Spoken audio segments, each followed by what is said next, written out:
kalau toko baru itu kita menggunakan kuesioner.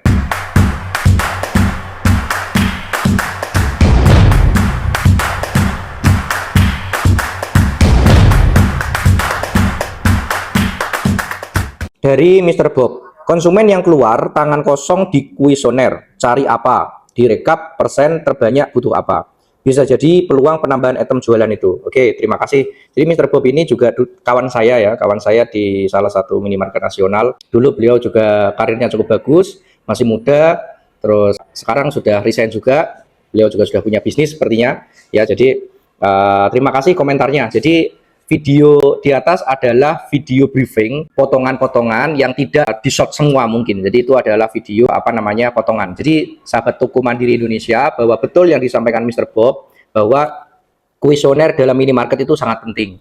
Jadi ada dua hal ya. Yang pertama adalah toko baru, yang kedua adalah toko lama. Kalau toko baru itu kita menggunakan kuesioner. Kalau di tempat kita ada yang namanya buku pencatatan permintaan konsumen. Jadi kita rekap dalam sebuah buku, ada bukunya, nanti di overlay ya. Jadi bukunya itu nanti dicatat konsumen minta apa. Misalkan, Mas saya di sini nggak ada kopi loh, gitu. Kopi seduh nggak ada toh, di sini kopi seduh nggak ada toh, itu kita catat. Mas ini ada susu bebelak nggak? Ini di sini ada susu SGM nggak? Misalkan begitu. Ya itu toko baru dicatat, gitu ya.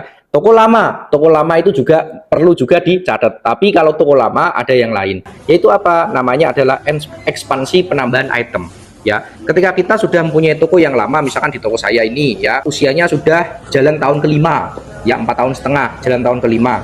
Kita selain menggunakan kuesioner, kita juga melakukan ekspansi. Ekspansinya seperti apa? Seperti kita ekspansi jualan bahan kue, penambahan. Meskipun nggak ada yang minta, ya, tapi kita tahu bahwa di sini toko kue itu jauh di pasar. Terus plastik, kebutuhan plastik, terus kebutuhan frozen. Di sekitar tidak ada, tapi nggak pernah ada orang meminta. Nah, inilah ketika kita sudah jadi pengusaha lama, mestinya kita mempunyai cara sudut pandang yang berbeda, atau kita harus mempunyai banyak referensi. Ya, jadi kalau toko baru itu penting pencatatan item-item yang diminta atau barang-barang yang diminta konsumen. Kalau toko lama selain itu juga bisa menggunakan ekspansi. Ekspansi ini memang spekulatif, memang spekulasi. Beresiko juga, begitu. Beresiko juga. Makanya ketika mengambil resiko pasti harus dipilah dan dipilih. Artinya kalau misalkan frozen expirednya 2 tahun, berarti enggak ya? Kalau bahan kue itu expirednya cenderung 1 tahun. Kalau misalkan plastik ada expirednya, oke, kita lebih berani gitu.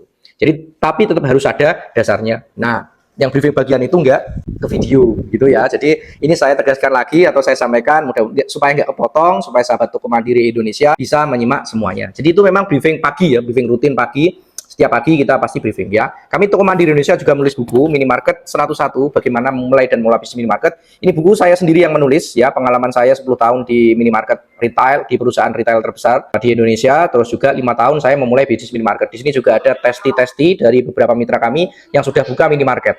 Terima kasih. Assalamualaikum warahmatullahi wabarakatuh.